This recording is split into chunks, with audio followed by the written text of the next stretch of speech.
Oh yeah, welcome in, welcome in. It's the freaking weekend. It's a Saturday, and we're a little bit early, but hey, man, get your coffee ready because we got a great show for you. It's views from the stands, and we truly appreciate you turning in on a Saturday morning. I'm your host, Stevie B, Steve Brennan, and of course, I got with me the GM, G Mike. How you doing on this Saturday morning, my man? Yo, feeling good, feeling right. A little bit too early. It's too early today, but I Hey, get some it's all good, man. You gotta get that some protein Saturday morning coffee in there. energy.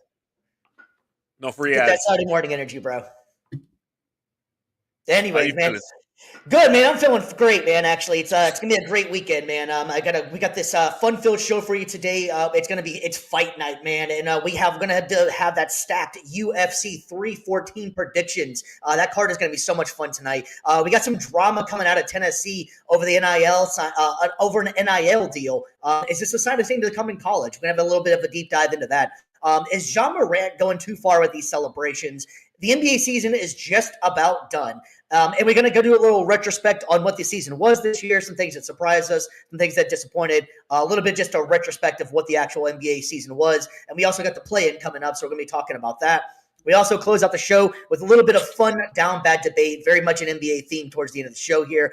So get ready for that. But before we get to any of that stuff, we got to pay some bills. Mr. G, Mike, go ahead and take it away for us, man. Yes, sir, guys. If you're into sports gambling, I run a channel on Telegram where we charge $10 a month to get you anywhere from 50 to 100 to $150 a day. Right now, we're doing very well with the MLB start of the regular season. We're only about like 10 to 15 games in. The NBA playing is right around the corner. It starts on Tuesday. NBA playoffs next weekend. So we're looking good. We're looking right. We're getting these hits. If you guys are watching the live broadcast, you'll see the chat. You'll see the link pop up in the chat. Or if you're watching the recorded episode, you'll see it pop up on your screen. And then you'll see my socials just in case you want to get some more details on what's going on. Slide in one of my DMs. We'll start a conversation and we'll get you going. Absolutely, absolutely, man. We also got to shout out a couple of companies that's been riding with us. First, we're going to give a shout out to Varsity Sports Nation, man. Varsity Sports Nation is your premier sports app. You want high school sports? They got you. You want live sports? They got you. It's mainly based around college, high school. You want content like you're watching right now? They got you as well. The best part about it is that it's a convenient app for you to download on your iOS, your Android, Roku TV, Apple TV, Fire TV, as well as your social medias. You can catch our show and many other content they have right here live on there. So check out Varsity Sports Nation. And also, we want to give a shout out to our other guys that's been working with us a lot and helping us out is Millions.co. Millions.co is an up and coming site for any sports fans. You want to get some interactions with athletes. You want to see some interviews. It's very great that you can watch our show on demand as well as Varsity on demand.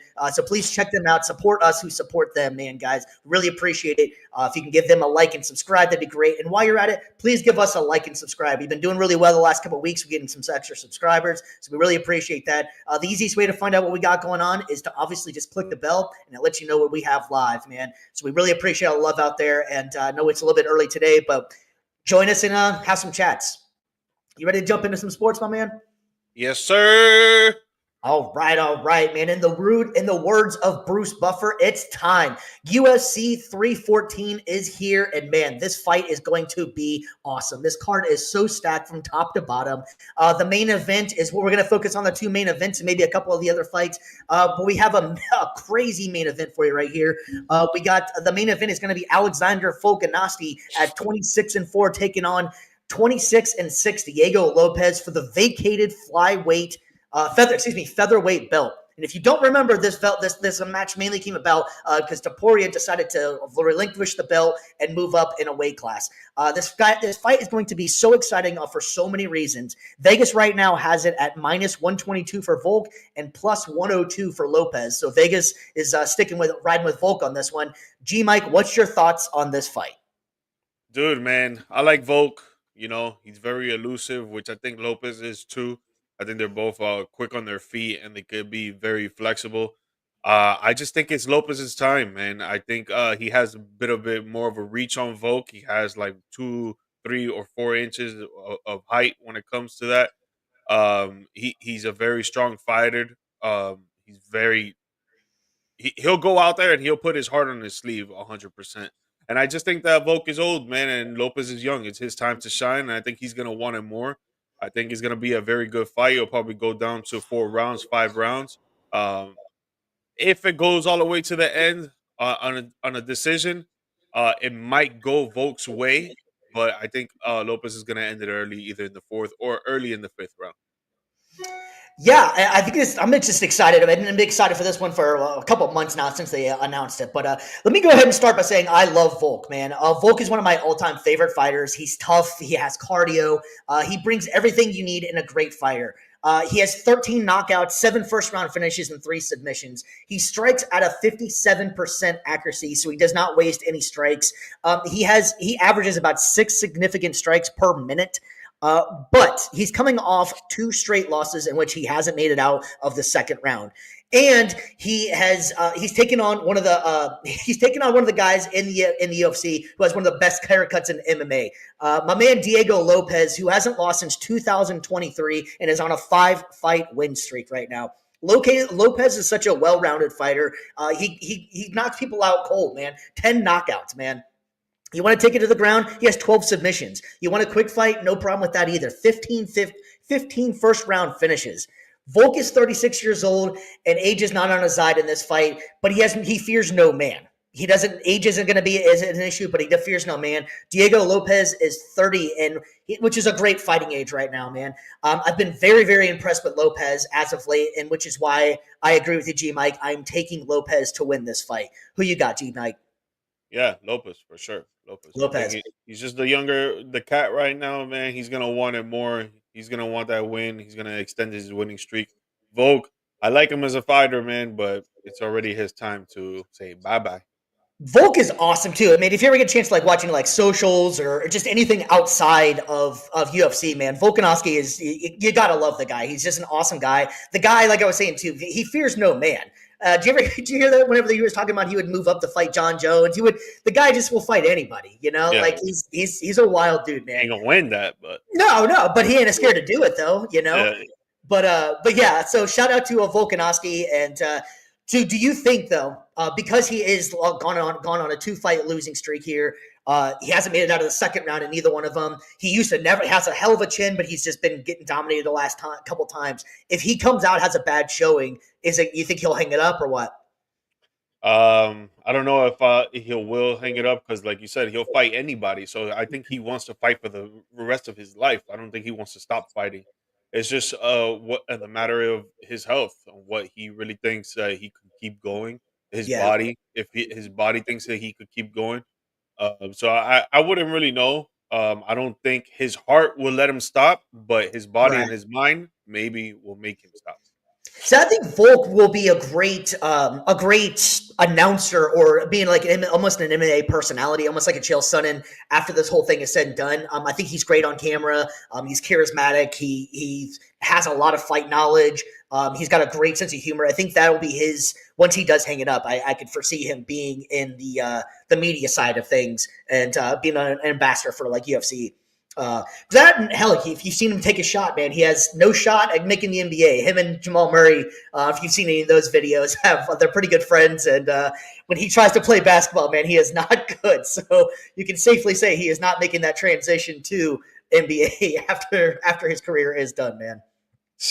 He makes it to the NBA, man. I better be getting a 5-year contract, but Yeah, 100%, man, 100%. All right, well, we have another awesome co-main event here, man, and this one is going to be a lot of fun.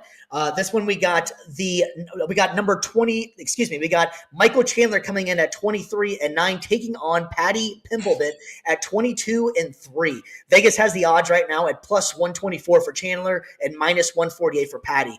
This fight to me has fight of the night written all over it. Two very exciting fighters with a lot to prove. G Mike, why don't you go ahead and start us off with this one, man? What's your thoughts on this? dude, I'm a big Patty fan, man. I can't go against him. Chandler's a good fighter. I think there's going to be a lot of ground game, a lot of grappling in this, especially with Patty. But Patty's way more finesse, in my opinion. He just has way more finesse, and the crowd loves him. It's like a smaller McGregor. Obviously, McGregor's He tries to be. He definitely tries to be. tries to be. McGregor's audience uh, capture is different than what Patty can bring, of course. But I love his attitude. I love his mindset. I love the fact that when he's not in training mode, he acts like one of us and he just eats whatever the hell he wants. And Yeah. then in training mode, this guy loses about 30 to 40 pounds in about 6 months. So Mhm. it's insane to see the work ethic and the dedication he has towards his craft. And just with the fight itself, I think he's just gonna have a better grappling game than Chandler. I think it goes to distance. It probably goes to decision, and Patty will win it. Yeah, I feel like this fight is going to be fun because every time you get a Chandler fight, he gives you 110% in the fight.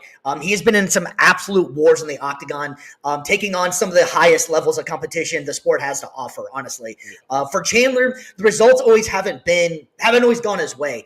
He has fought, Oliveira. He's fought the best of the best. He came from, I believe it was Bellator, where he was the man, came in the UFC.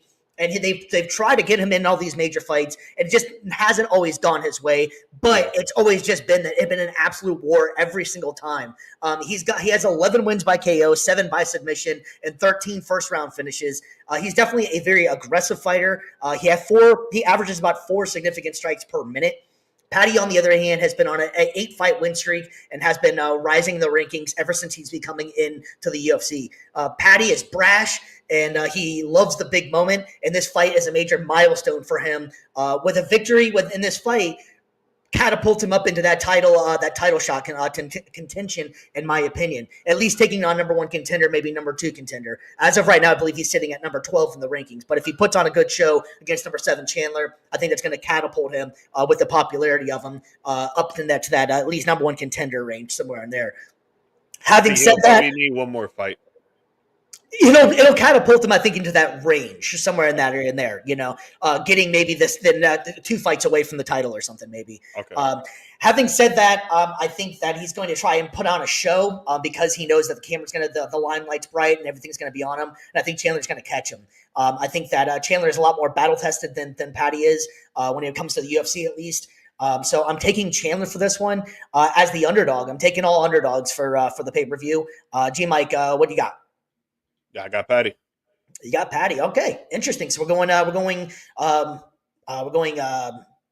each other in this one. So I'm going Chandler. You're going Patty. Yeah. All right. So do you think though that it's going to be too much for Patty? Because like I know he loves the spotlight and stuff. Sometimes these guys that come in there, they're so trying to put on a show that they make mental mistakes. You think you worry about anything like that with Patty? Nah, I think he separates it very well. I think he's a showman, and then when it comes to the fight itself, he's focused on his craft and he's focused on what he needs to do, and he knows that just like how you mentioned, if he wins this fight, it's gonna bring him somewhere into either maybe one more fight until the title match, or to the title fight, or maybe 2 more fights. Who knows? But if he Yeah. loses, now he's gonna have to like 4, 5 more fights that he has to. Right. And I think for Patty, this fight means a hell of a lot more for Chandler. I think Chandler, it's pretty much nothing's really going to change. He's going Yeah. to be always one of those guys. If someone gets hurt, they're going to throw him in for the main event, and he could possibly become a number 1 contender again. But he's had a couple of different chances, and he's given it everything he's got, and it just hasn't been able to reach that milestone. Now, Patty, on the other hand, is what the UFC wants right now. They want a guy that's entertaining, that brings the crowd in, and so if he wins this fight, it's just great for the UFC. So I think that's a major thing that's in consideration. I just worry about nerves. I know that Patty is a showman and he can do it all. He loves the big moment, and it seems like it's not going to affect him. I just worry about trying to do too much, knowing how much is riding on this and knowing that he needs to put on a show. That's the only reason I kind of give the advantage to Chandler, that Chandler's been there, done that. And then Chandler's just trying to make it back up to be relevant in that conversation. So that's the only thing that worries me about Patty, but I think it's going to be an awesome fight. A lot of fun. This is another fight that is the young versus the old as well, and I just feel like the youngins are gonna take them. Like I think when it comes to UFC and when it comes to fighting in the MMA itself, like it's it's a lot of strategic for sure, but then your body kicks in and the fatigue kicks in, and then you like if you're slower than the other fighter, that's gonna kick in as well when it comes to the third round, fourth round if it's going to the distance. So I You just know feel who's like undefeated? You know who's undefeated is Father Time. It always ends up coming and getting you. But I definitely think that Chandler still is in great fighting stage. Now Volk, on the other hand, I think that this one is major for Volk because I think he's at age where it is getting into that time of like, we got to kind of consider, is he getting too old? And if he shows out and if he gets beat by Lopez in like first, second round again, I really kind of it might be time to hang it up for him. It might be over. But you never know. Volk is a hell of a fighter. He's resilient, and he might come out and show that he still got it, and he's going to get one more. At least he'll be the champ. So this for the belt. So that's going to be really two cool, really fights that I'm excited as hell for. This pay-per-view is super stacked, like we were saying before. Is there any other fights on here that you're excited about? Besides, I mean, obviously, beyond stating the obvious that this is stacked, but is there any other fights that you're really looking forward to? Yeah. I want to see the Mitchell and Silva fight. I think Mitchell, I'm not a huge fan of his. I think, like, when it comes to a lot of political stuff that he's been talking about and all this stuff behind the scenes, it's kind of irritating. It's kind of annoying to me. So I want to see Silva just smack him up and end it in like the first, second round. To be honest, thanks for checking in, man. So we got the only difference is that Volk can sustain 5 rounds, right? That's I completely 1,000% would agree. Don't get knocked out. And Volk is battle tested as well. Lopez is a damn good fighter and is on a hell of a hot streak right now. But again, like we we're kind of talking about before, he fighting that great competition, and I think that's what the difference between Chandler and Patty is as well. But yeah, really appreciate you checking in there, man. Diego hasn't had a 5-round fight before, and Volk is 8, 10, and 5. Exactly, man. Makes a lot of sense. The Volk has still got it. I'm definitely not saying that he's washed up or gone or anything. But I think this fight is the fight where if he doesn't have a good performance, this might be that time where it's like, okay, man, we got to have to stop looking at you as like the main event. But I love Volkanovski a lot. I love everything about what he does, what he stands for, who he is. I just think that Lopez is just on a hot streak, and in any kind of sport, MMA, football, basketball, whatever it is, you're on a hot streak. You're on a hot streak, man. You're on a heater. He's in great shape too. I mean, he hasn't fought 5 rounds. He hasn't fought for a title match or nothing like that, but he's still in great shape. You could tell. Yeah. And every time he goes for 3 rounds, it looks like he could continue fighting for 2 more. Oh, 100%. 100%. It's going to be an awesome pay-per-view. You mentioned that you're excited for the Mitchell fight. I'm actually going to go the one that's going to be after that one, and I'm excited for the Pitbull fight, man. I think that one's going to be a hell of a bloodbath, if you will. I like whenever they ask, almost like Clubber Lang in Rocky 3, what's prediction for the fight? And he basically just said violence. And that's the perfect answer what you want to hear whenever you're going to be one of the top cards on a UFC fight is violence. Nutshell right there. That is exactly why I'm excited for that fight as well, man. But yeah, we want to give a shout out to thanks for checking in, man, and continue to watch the show. Give us a like, subscribe, and you want to check in anymore? We're not done. So we're gonna move. You got before we jump away from the UFC real quick? You got anything else you're excited for from this one, or are you good? No, I was just gonna ask you. So, do you think the Pitbull fight is gonna be the fight of the night? So I kind of already said I think the Patty fight is. I think just because of the name recognition, but I think a close second, if not taking that, is that Pitbull fight I think is going to be the one to watch. Yeah, I think it's either going to be the Mitchell Silva or the Pitbull one, because I think the Patty and Chandler one is going to be ground game. It's going to be super strategic, and you know what it is with the fight of the night. It's the fight that you hear the crowd roaring from beginning to end, and you see just swings after swing after swing and blood, and like I don't think the Patty fight is going to be like that. No, okay, yeah, no, I think you're right. I think the Patty fight's going to be definitely an interesting fight, but no, I could definitely see that Pitbull fight being just exactly like the name, like Pitbulls, just a scrapping match in there, man. So yeah, I can't wait for this fight. We'll be talking more about it, I'm sure, on Tuesday whenever we come back live. But we're going to go ahead and move on from the octagon and move over to a little bit of the gridiron, as we got a major story coming out of University of Tennessee. And there's a new problem coming in with the NIL contract right now. And I want to get your thoughts on this one because there's a couple things to break down with this. So as of right now, we have, what's his name? Coming out of Tennessee, Nico Iamaleava. Wow. Try that one if you can. I tried it as best I can. I'm sure I butchered it, but Nico Iamaleava has skipped spring practice without coach's knowledge or permission over an NIL dispute. Nico is scheduled to make $2.4 million this year from the Tennessee Collective, but his agent is trying to renegotiate a deal to pay him $4 million. G-Mike, there's a lot of larger conversation with the NIL and what it all means. What's your thoughts on this one right here? I think he's playing with fire, man, and I think a lot of players, a lot of athletes in college are playing with fire. Like I'm all for the athletes getting their money, right? Yep. But it comes to a point that you have to say no and you have to be strict about stuff. So you're already getting $2.4 million to play in college, and it's every right because the NCAA does make millions of dollars off of these athletes, especially football players. Football players bring in the most money for the colleges, for the universities, for the very well known reasons. College football is just fun to watch. A lot of fans love it. A lot of young fans love it, and even a lot of old fans love it. With that being said, though, like you have to know where to stop. You can't be taking someone's hand and then next thing you know, they're giving you the hand and you're taking the arm with it. Like they're not gonna Mhm. be very appreciative of that. You're showing that you're ungrateful. And I get it, you're trying to make a deal to make a little bit more money for yourself, but dude, you're playing with fire. And when it comes to Tennessee side, if you don't like the way that this is being handled by Nico, yo, you guys got to show, you got to put your foot down and show a little bit of punishment. And, if he wants to back down and not play and skip practice and hold out, you know what? Next man up, or we get someone in the transfer portal and look, now Nico's out the door and he's got to find to play somewhere else. And other colleges and other universities that are looking at this situation right now, they're going to be like, nah, this kid's a headache. Do we really want to pay him $4 million? Yes, he's a stud. Yeah, he's a baller. But I feel like he's not a team player because if he was a team player, maybe instead of being like, yo, let me get $4 million. No, you know what? I have 2.4 million. The rest of the $4 million, let's use that money to give it to other players on the team. Yeah, So I that's an just feel like he's that's an playing interesting with path. fire.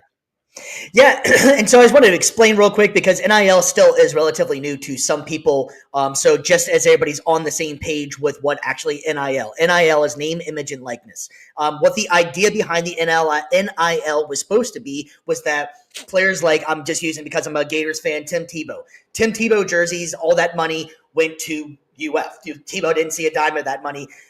Let's go all the way back to the Fab Four or Fab Five, excuse me, in college basketball. Chris Webber was talking about in the past he would be seeing University of Michigan local shops selling his jersey while he's going hungry because he's not making any money off of that. So what the NIL was supposed to have done was that you're getting paid off of your name, image, and likeness. You had a college softball player that wanted to throw a pitching camp, a female girl college softball player wanted to throw a pitching camp in the summer. She could actually make money off of that, not the university. So that's where this whole thing started. Then it just became the wild, wild west, and everybody just started paying for play. And that's exactly what it was not designed to be. Now it's just in the forefront. Let's not act like we're being naive and act like this wasn't going on in the past. It just now it's in the forefront that these guys are actually getting paid. It was always under the table. It was always backdoor deals or whatever. So having said that, though, with this Nico thing, I agree with what you're saying because he's playing with fire in this situation, and it's going to set a precedent. And Tennessee really has to almost be the adult in the room and set this up for the rest of the colleges and the universities because if it only takes one. And once this starts happening, it's a trickle-down effect, in my opinion, that all these players are going to see, well, Tennessee didn't pay Nico, then I'm going to hold out. And what's to say that these guys aren't going to start doing that all the time? Just as a talking point here, so right now, these are the three highest paid NIL deals in college at the moment. We have Arch Manning as projected to make $6.5 million. Cooper Flagg as at $4.8 million. What's his name? Carson Beck that just signed with Miami is around $4.3 million. And there's others that are making around $3 to $4 million. Nico, who was a standout star last year, took Tennessee to had a great season, is looking at that and be like, well, why am I not getting this? And Carson Beck didn't even finish out the college football playoffs. And, so it's always looking over the shoulder like, well, I'm resetting the market. The problem is that these guys, it's not like the NFL where they're like, these guys are freelance employees, if you will. They're not actual employees of a team anymore. So and that's where I think the bigger conversation really comes in is that do they need to change the structure of how this is? Because who's to say you can't make trades then? Like How about that aspect of the whole NIL deal? It's like, you know what? Well, fine, we'll give you Nico, but you're going to give us $2 million, and we want your running back. Like that you can't do that in college as of right now. But what's to stop that if the player's going to be able to hold out, the coaches are going to be able to screw that. I want to be able to have my advantage too. Yeah, I mean, as a coach, you now with this being um, up in the public, now as a coach for another team, you got to be like, damn. Now we got to worry about the backup, and the backup's backup for every position now, because just in case the starter wants to act like a diva and be like, Mm-hmm. "Yo, I want some more money," like we got someone to replace him. And I like, I do want these players to get their money, man, but Yeah. it's just that you're already getting $2.4 million, bro. Like, I get it. There's other players in other teams or in other sports that are getting more money than you, but dude, just be grateful for what you have right now, because then it comes down to, okay, we don't want to give you that money and you don't want to play for us. Okay, now we're going to put someone else in. And then look, either you're not going to play for another team or you're going to be a backup on this team and then be crying about it. And the next thing you know, later on down either the season, after like 2, 3, 4 games, you're going to be like, yo, you know what, coach? Forget about what happened in the summer. I'm ready to play and this and that. And now the coach is like, damn, now you want to play. Now you want to be a team player, but we already had this guy, the backup, that he's only playing for 25 grand, and you're out here trying to play for 2.4 million Yeah. dollars or even more. Like, So if you were Tennessee, are you cutting him? What do you do if you're Tennessee? Do you sit him down and just talk to him, be like, we can't do this, or do you cave and give him the money? Like, what do you do as Tennessee? no, there's a step-by-step process I think that you need to have. One, have a conversation with him. Two, have a conversation with him and his agent. Three, have a conversation with him, his agent, and his family. Because the family can always sit down with him and be like, yo, stop being dumb and Sometimes go family, out. sometimes family is the problem though too. Yeah, true, true. That's what I'm saying. So you sit down and you get the vibe, Yeah. You have those convos, you see where it leads to. Now we'll play both sides of it. If it goes in a negative route after having these convos, then yeah, I think it's time to sit him down or tell him, yo, transfer, and we're gonna get someone else in here if you don't want to pay him. Now, if you do want to pay him, you want to keep him, but you don't want to pay him, you just got to bite the bullet on that and be like, yo, you know what? Like, we want him to play. We don't want to pay him though. Like, we're gonna have to make a hard decision here and be like, yo, it's either we tell him to transfer or we do give him the money. But if it does go the positive route after having those conversations, maybe put a little incentive in there. Mm-hmm. Okay, what? How many games are there in a college football season? 11, 12? 12, I believe it Whatever. is. We get to game 8. If we're on a record of, because when it comes to college football, if you lose one game, it's like getting your ass kicked out of the college football playoff. Except if So you're Alabama. yeah, yeah, exactly. If you're the top teams when it comes to Just that. But let's say you go to game 8 and you're undefeated, you give them a little incentive. Okay, we're undefeated at this point. Okay, you know what? We'll give you $1 million at this point. You know, yeah. maybe do it like that. But again, like, for the players out there that are just trying to get more money and holding out, I don't think it's a good idea. If you're trying to get more money and you're still going out there being a leader and showing that you're the first guy out there practicing, you're the last guy to leave, and you're watching film and you're encouraging everybody and this and that, and you're showing it with your leadership and your play on the field and all this stuff, and you still want to get more money, yeah, keep fighting for your money and see if it happens. If it doesn't happen, bro, yo, that's life, man. Life is not fair. You can't always get what you want. You maybe in the next level, you get to the pro, maybe you do get it. Yeah, Nico is definitely one of the top college quarterbacks in NCAA for sure. The difference, I think, that he doesn't really necessarily have a leg to stand on is that comparing yourself to Arch Manning, you're never going to win that conversation. You're with Of the course. the Mannings. He's going to make more money than you just because of off of that and what the talent aspect could be. He's also going to University of Texas, which they have the NIL or the collective they have out in Texas is just off the chain. The difference is with the other ones. Let's go Carson Beck. Why'd Carson Beck make more money? Carson Beck has a ring. Carson Beck has been to the national championship. Carson Beck played in the national championship. Cooper Flagg was just the AP player of the year. Nico is just Nico at this point. There's no other things you say afterwards besides the fact that he's pretty good. So you can't compare yourself to these guys and expect to get paid the same whenever they can actually add something else to their initials and their name. So I Real think that, quick. yeah. I'm from Miami. I know how it is down there. They throw money at every athlete. They don't care. So with Beck, that's one of the reasons why. Yeah, he got where the getting was good. You know, they believe they have a good quarterback in that one. They came off a promising season last year. Cam Ward's obviously leaving, so why not go after him? And they Georgia decided to pretty much move on. It was a little bit to do with NIL, but having said that, if they're going to pay more, they have no problems with it. Then go get your money. That's fine, but don't agree to something and then sit out and try to renegotiate because somebody else made a better deal than you did. Exactly. Get better representation, possibly. Yeah, yeah, that's another thing I was gonna bring up too, just to end it on this. The agent. Maybe it's your agent's fault on why before you only had $2.4 million and now you want to bump it up to 4. Well, he should have gotten you that deal before. Maybe your Yeah. agent is the one that you need to switch up. Yeah, exactly. That's a different aspect to go with it. All right, so we're going to go ahead and jump into more of our NBA section because we have a lot of NBA to talk here. And one of the talk of the NBA the last couple of weeks has been one of those young superstars, and that's Mr. Ja Morant.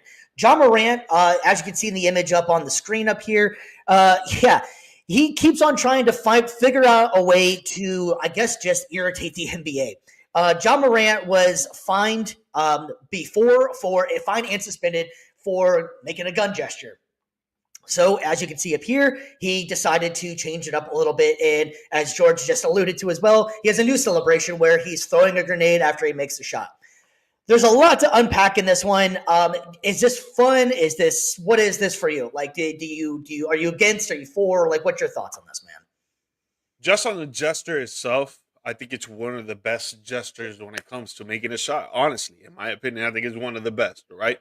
I think it's very creative. I think it's funny. I think it's cool. It's just that if the NBA is cool with it, I'm cool with it. Right? If the NBA is not cool with it, I'm not cool with it because of the fact that I don't want to see his career diminish. I don't want to see this guy with more suspensions or even worse, just lose his whole career. John Morant was one of the guys that was talked about of being the face of the NBA, and that has diminished over the last few years because of the stuff of him showing the gun on IG Live, the Well, gun speaking of which, gesture. it's a good spot to go real quick, and I'll let you jump back into this. Let's go ahead and just break down actually his suspensions, the timeline here. Oh yeah. Go ahead. Go ahead. First suspension was March of 2023. He was suspended for 8 games, just like what you were talking about, for showing him holding a gun and in Denver area nightclub on Instagram Live. That was for 8 games. That was in March of 2023. Second suspension, June of 2023. Following the first incident, another video surfaced showing Morant with a firearm, leading to a 25-game suspension starting to the 2023-2024 season. Reasoning for the second suspension was that he had a conduct detrimental to the league and that his potential for young players to emulate Morant's behavior, young people to emulate his behavior, was concerning. Morant returned to the court in December 2023 after serving his 20-game suspension. In recent fines, in April 2025, Morant was fined $75,000 for making a fire gun gesture during a game against the Miami Heat, despite prior warnings from the league. So he's had every opportunity to figure this out. Continue on with what you're saying. I just want to give everybody out there, if they didn't know the whole history of this and what's going on, what's going on with it. Yeah, I just don't want to see his career get lost. That's the number one thing. Again, he was supposed to be one of the players where coming up after LeBron retires to be the face of the league. That has diminished a lot. Not saying that has gone away. I think he could still maybe retain that. But just talking on the gesture itself, I think it's a little bit different than the actual gun gestures. Because it's very easy to get a weapon in the United States. A lot of us know that. Not trying to get into politics here, but it's very easy to get a gun. When it comes to a grenade, that is very tough to get. 100%. Not anybody can just get a grenade. So I think even announcers that I know for the announcers for the Miami Heat, because I watch their games religiously. Um, Whenever someone makes a three, the guy that announces it, he goes kaboom. So it's like the same thing as kind of throwing a grenade. It's like boom. Like that's what he did when he was making his threes.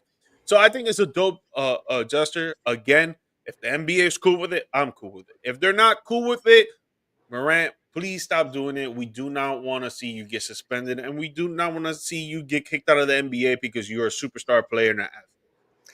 Yeah, so I'm going to take, I guess, maybe the a little bit different approach, and where's the immaturity? I mean, where's the maturity in this? To me, Morant is being an immature kid.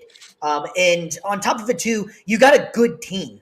Your coach just got fired, partially because there's a lot of rumors that he either played you too hard or whatever you got going on. There was some issues between them two. And then you turn around and now you've created another gesture that could possibly get you suspended right around playoff time. Why would you do that? Why would you think that this was acceptable, okay, and smart to do?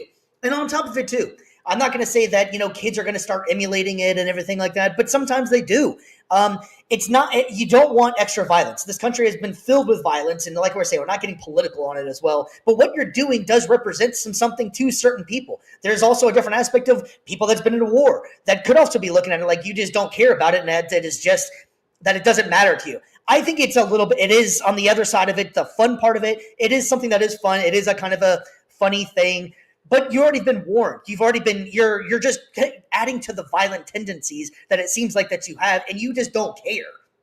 And I think that's where it's kind of rubbing people the wrong way, is that you just don't seem like you really care that you possibly could get suspended, fined, and that it could affect other people. It's just fun for you, and you're going to keep on doing it as long as you can until until the NBA comes down on you. How about be just mature and focus on the fact that you have a chance to make a deep run in the playoffs, but if you get suspended again, your team's gonna fall apart.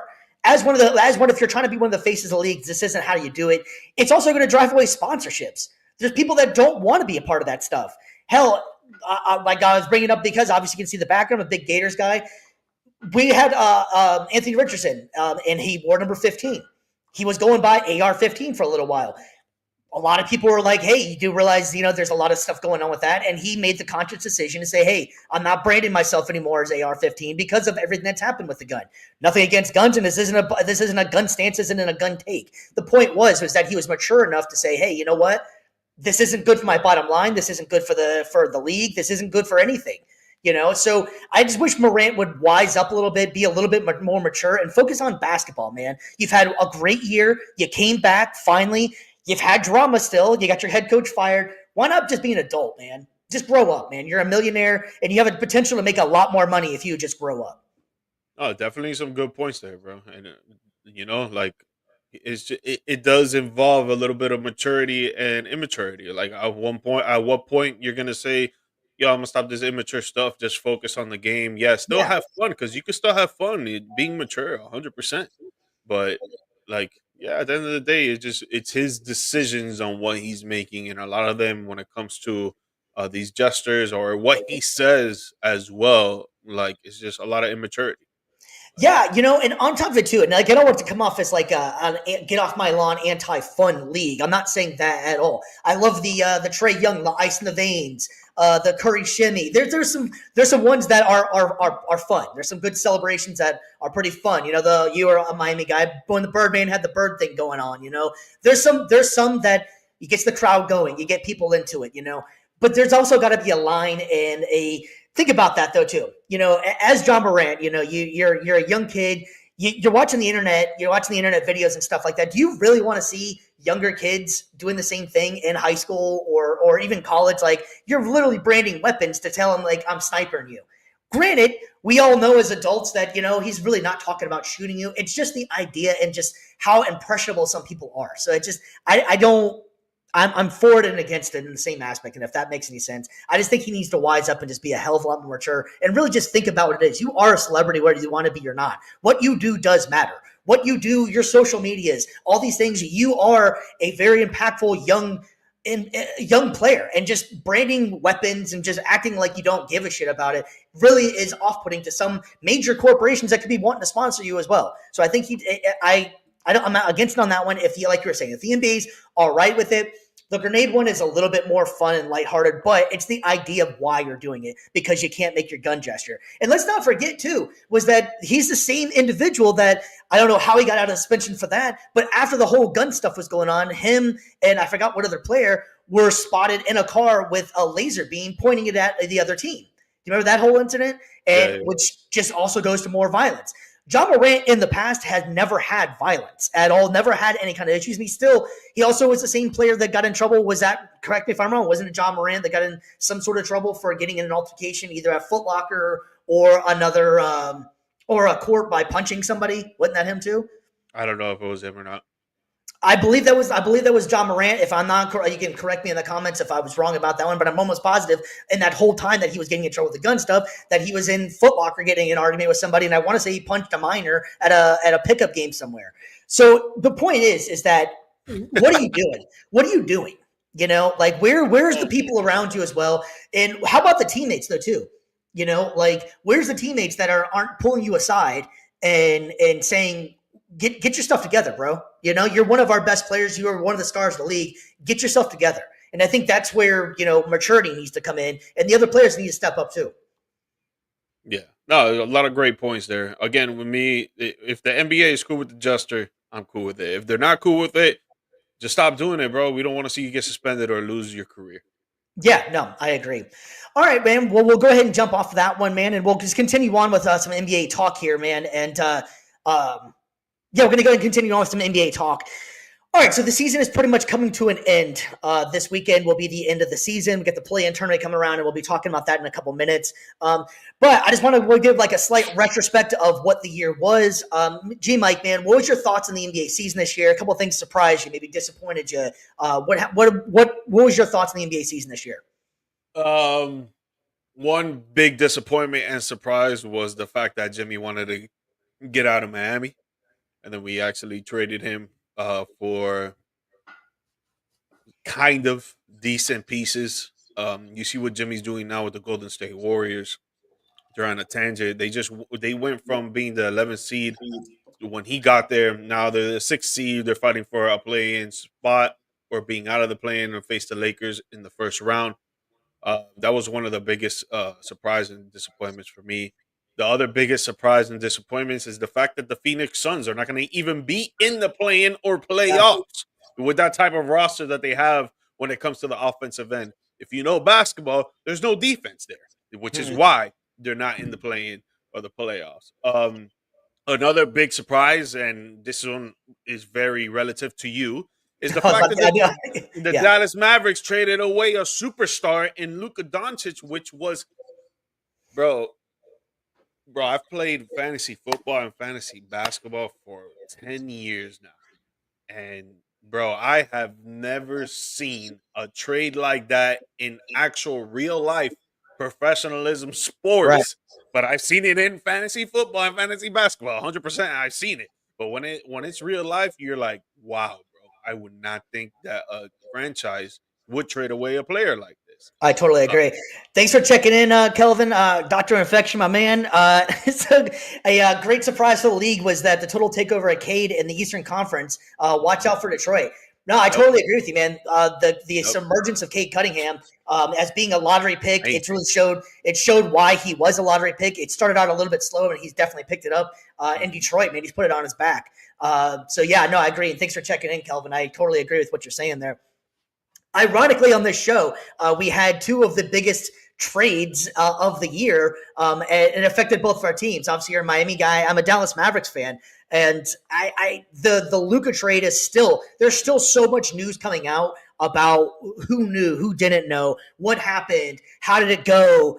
You saw Luka when he showed up a couple nights ago in Dallas. He literally was in tears for the playoff, the tribute video. The guy did not want to leave Dallas. It's definitely going to be one of those TBD moments in Dallas Mavericks history. That was this the right move to make because you didn't want to make him one of the highest paid players in the league, or is this going to go down as one of the most boneheaded decisions in the history of the NBA? I just wish that I'm going to go use the words that Dirk used whenever he was questioned about the Luka trade, and he was like, "I will always be a Luka fan. I'm never going to be a Lakers fan, but I'm always a Luka fan." So that's where my stance is with Luka at this point. I'm always going to follow his career. That is my guy. I think that he is a fantastic young player. Could use a little bit of getting his toot in check sometimes when it comes to to foul calls and just that maturity aspect like we were talking about earlier. But overall, the kid is just absolutely amazing. So that is going to be definitely one of those situations that Dallas Mavericks mark the day. It's much like the Babe Ruth trade of going back in there. This might be the curse of the Mavs. Anthony Davis is a great player, so it's not diminishing AD's career or who AD is. It's just why would you only get AD, a bench player for the most part, and not even that much for picks for Luka Doncic?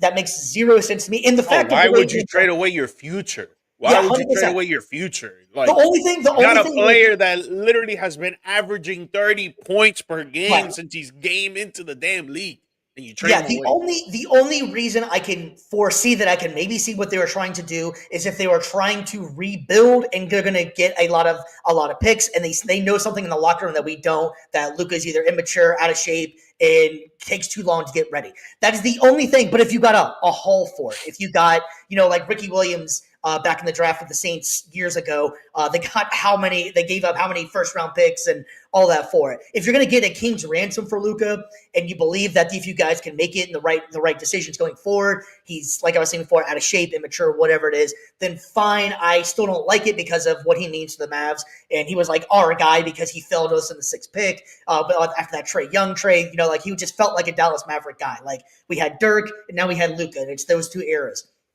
Having said that, they didn't get nothing for him really, and that's where the frustration I think comes in for most Mavs fans and most NBA fans is like, why did the Lakers were the only team that you apparently talked to? And how did the NBA let this go down like that? Like, it just seems like such a back alley trade, like a poker room bet or something like that, that, you lost a card, you lost your hand in cards, so now I have your house and Luka.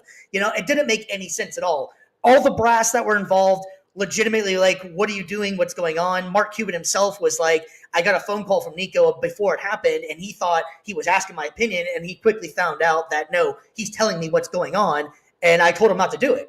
But Cuban's not in charge anymore like he used to be. So that one, between that and how Jimmy Butler, the whole thing happened with Jimmy Butler, that has got to be two of the most shocking things that happened this year. One more thing, another thing that was kind of a surprise and slight disappointment, I suppose, for the NBA this year, I think would be the three-point shot. The three-point shot was a big thing this year. And it's almost become that's all they're taking now. And the numbers for taking three-point percentages have gone down so much because people are taking them so much now. Do you like how that kind of transition just turned into everybody just shooting threes pretty much? I know the analytics will say that you score more points and it's a better shot per se than taking the 2-point shot. You make 3 threes in a row. You can do the math. Obviously, it works out better than making perimeter shots. Do you think that this is the right move for the league? No, because I'm a type of player. I'm a type of basketball player. Like, I like doing everything on the court. I like dribbling a little bit. I like passing a little bit. I like shooting 3-point shot a little bit. I like working on the post, getting layups. I don't dunk, but I'm pretty sure if I could dunk, that would be dope. So I Oh, you like can't. doing a I little. can't. I like doing a little bit everything on the basketball court. So I feel like it would be better for the league and better for the fans to actually see the all around game from most players instead of from most players just getting to the 3-point line and chalking up a three. And, if it goes in, it goes in. If it doesn't, it doesn't. You live and die by the three right now in this NBA age. And I Yeah. don't really like it.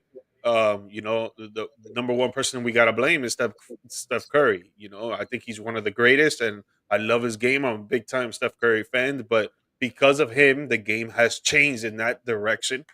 And the only way to change it is that we involve a different type of maybe 4-point play, right? Yeah. You Yeah. either try. So, one of my ideas was to either bump up a dunk to 3 points or 4 points. For that way, you bring the game more inside now that anytime there's maybe like a fast break dunk, you put it on 4 points. Like, this is Mhm. just ideas that I'm spurring out there, Yeah. Yeah. nothing Yeah. concrete, but some way to bring in the game more interiorized and instead of outside in the perimeter to make it better for the NBA fans and the NBA business in general to be more interesting and entertaining in that sense.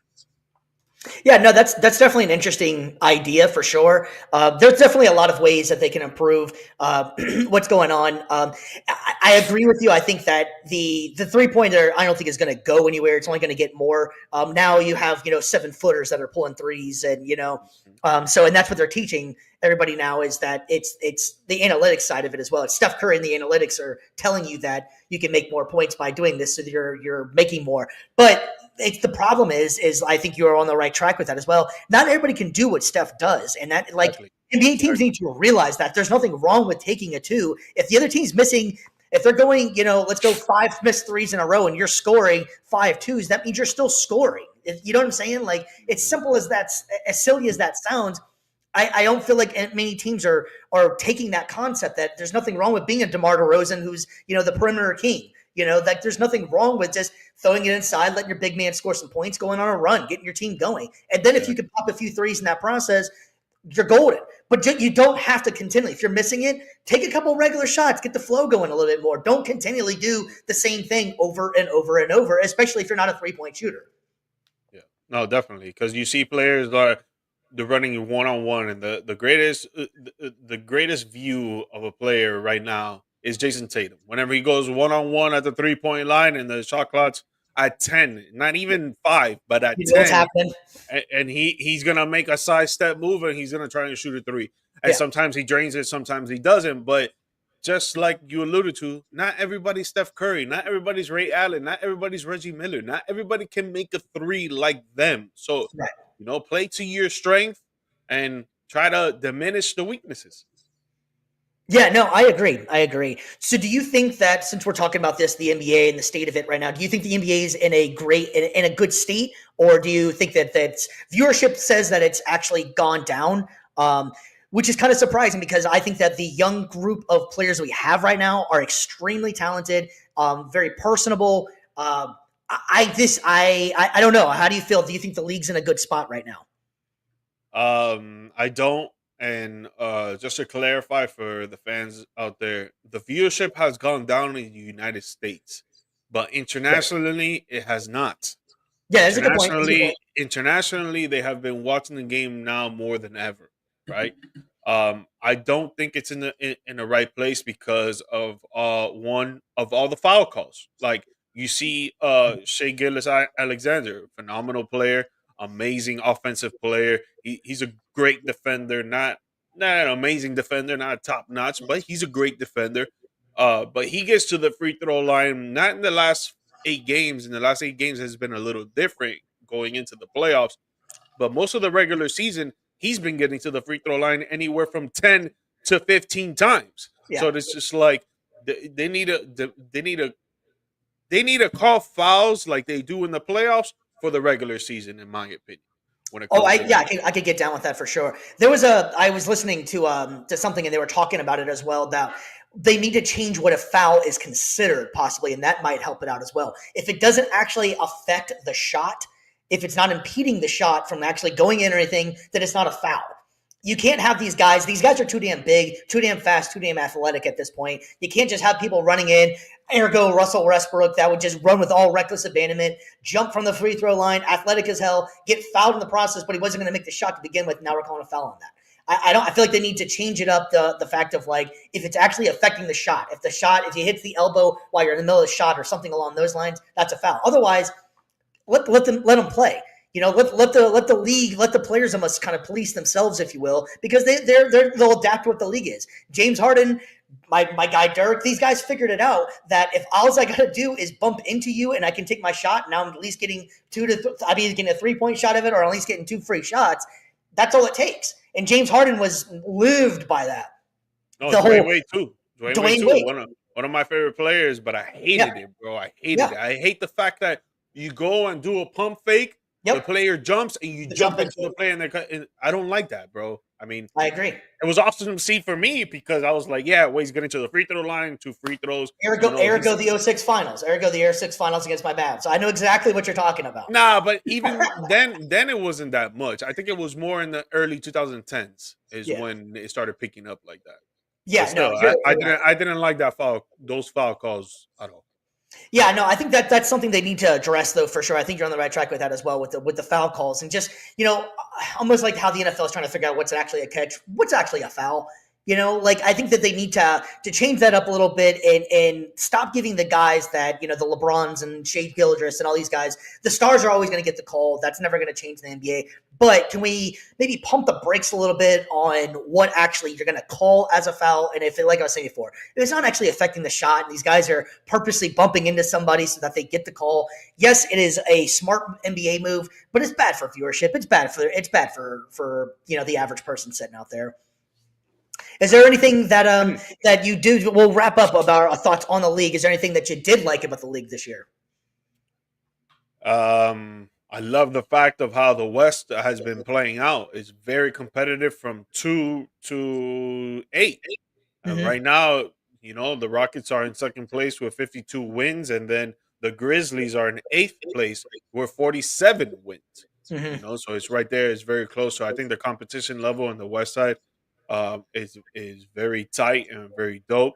The East has always been the weaker side.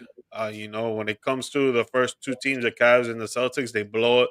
They blow by everybody. Then you got the Knicks at third with 50 wins. The Celtics got 60. The Cavs got 64. So they blow by. The East has always been, like I said, the weaker side.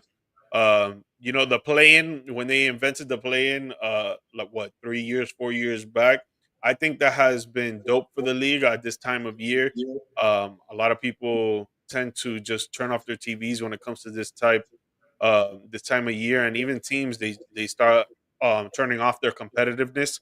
So I think that has been dope. The NBA in season tournament, I think it has a little bit more things that need to be adjusted for that to be a little bit more competitive.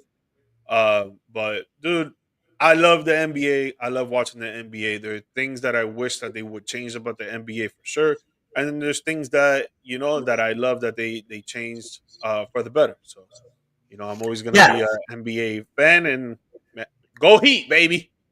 Yeah, and Kelvin, thanks for checking in again as well. And I agree with you. The play-in tournament is has been good. I'm not going to lie. When it first started, I was kind of against it, and not even against it in the aspect of like, oh, I hate it. More of just like, really, like these teams aren't going to matter anyways. But it has made, like you were saying, the end of the season a lot more exciting. It makes you make those last couple The games. teams do matter. Look what Yeah, the happened last teams. year. Yeah, exactly. No, 2 years So ago. I'm sorry. yeah, exactly. And so I think that's what kind of changed the attitude towards it is that, hey, these guys, there's nothing more scarier than playing a team that's hot. You got those. It's like that. Whenever it's what is it, playing the wild card team in the NFL opposed to the team that sits. That team that they've been on a hot streak. They're believing in themselves. Yep. Most of the time, sports kind of fixes itself, and they come to a certain point that the Venom. better team wins. But you don't want to play with these teams coming in. That's scary, which is a great segue to what we are actually getting ready to talk about as well. Is that we have the playoffs are almost here. And the play in games are relatively set. The East is set, and I believe the West. There's a couple things that could change. G, Mike, you have that. I think you're a little bit more familiar with what's going on with that because we were talking about it before. How's the West looking? So the West right now, the play-in is set on both sides of who's going to be playing in the of the teams that are already going to be throughout the playoffs or the play-in. Right, just the seedings might change in the West with either the Warriors and the Timberwolves, or with the Grizzlies and the Timberwolves and the Warriors, because them three are all close right there. Even though the Warriors, they can win, they could jump up to the fifth spot or the fourth spot, and the Clippers lose or the Nuggets lose, they could jump down to the sixth or even the seventh. So there's a lot of switches that can happen there with tomorrow's. There's no games today, Saturday. Tomorrow, there's I think most teams are playing. Maybe a few teams that are not. But you got the Nuggets at 49 wins. Clippers at 49 wins. Warriors at 48 wins. You got the Timberwolves at 48 wins. You got the Grizzlies at 47 wins. So tomorrow in the NBA is gonna be pretty dope to see who wins and loses here. But the way that it's set up right now, the Lakers and Warriors will face off in the first round. So if you want to talk about that, or we could talk about the other matchups as it's The listed East as of is right the now. East But is set. The East is set. Correct. The East is set, ready the to East go. is set on Yeah. what teams are um are in the fourth and fifth spot, the third and sixth spot. But when it comes to the play-in, the teams are set on who's playing in the play-in. Is just who's going to get home court advantage or not, which we'll see tomorrow. But even though with the Orlando Magic and the Magic have the home court advantage over the Hawks, so the Magic will be hosting their play-in, and then with the Chicago Bulls and the Miami Heat, depending on who wins and loses tomorrow, the Heat might have home court advantage on the Bulls, but it's like a 90% chance that the Bulls have the home court advantage over the Heat. All right, so we got these teams that's in the play-in here. Out of the teams that are fighting for that play-in spot or in here, is there any team that kind of sticks out to you that is dangerous in your mind? I like the Orlando Magic, man. That's exactly what I thought to say too. That's exactly what I was thinking too. I like the Magic because of their defensive play. I think their offense still needs a little bit of adjustments here and there, especially when Pablo Banchero came back. I think there was a lot of chemistry that went out the window. Obviously, Franz Wagner was out as well, but now he's doing good. They still have his brother that is out, that he's not going to be playing until next season. So that's a big miss for their front court. But I love their defensive play. I think if they could get it together on offense, I think they could actually do some work. So let's say they win the game against the Atlanta Hawks, they'll be playing the Boston Celtics. I still got the Celtics going to the NBA Finals, but the Magic could make a little fight there and maybe lose in 6. I think it'll still be an interesting and exciting series. But I do like the Magic when it comes to the playing teams. Out of all the playing teams, I like the Magic to have the best odds of trying to get to the second round. No, that's exactly what I was going to say too. Orlando, to me, is that team that, because of, like you're saying, the defensive prowess that they come with, their offensive game, clearly they need to figure that out in the offseason. They need to figure out some offense. There's no way around that. But defense wins championships still. Granted, they do have to go play the Boston Celtics, and the Boston Celtics show no sign of weakness, really. I think Boston's biggest problem will be Boston themselves. If they get complacent and they keep on trying to, and Tatum's, trying to play single guy ball and isolation basketball, and keeps on, like we were saying before, taking these threes, and the Celtics live and die by the three. If they're on, there's no way you're stopping them. If they're off, and Orlando has good enough defense, then Orlando could surprise. Orlando, for some reason, does play Boston very well, actually. Now, granted, it's playoff time. I'm not saying that Orlando, is going to take out Boston by any stretch. Don't think that. But I do like the fact that Orlando does play Boston very well, and their defense. I still would think that Boston is, they're the champs for a reason. But I think that Boston's biggest problem will just be Boston themselves. Out of those play-in teams, though, that's one I'm excited about. I don't know what to think of my my Mavs making it in the play-in tournament. I said last week I don't want them to make it just because I didn't want any more injuries in it. But you did kind of make me rethink that a little bit by saying, they could use the chemistry with getting Anthony Davis and see how these boys can run. And it could lead to a better offseason, maybe some free agents, because let's face it, the NBA is all about, player connections, and maybe they can see something that they're missing, or they could get a piece of somebody's, that's what makes the dream team and all those things. They start politicking with each other, Yep.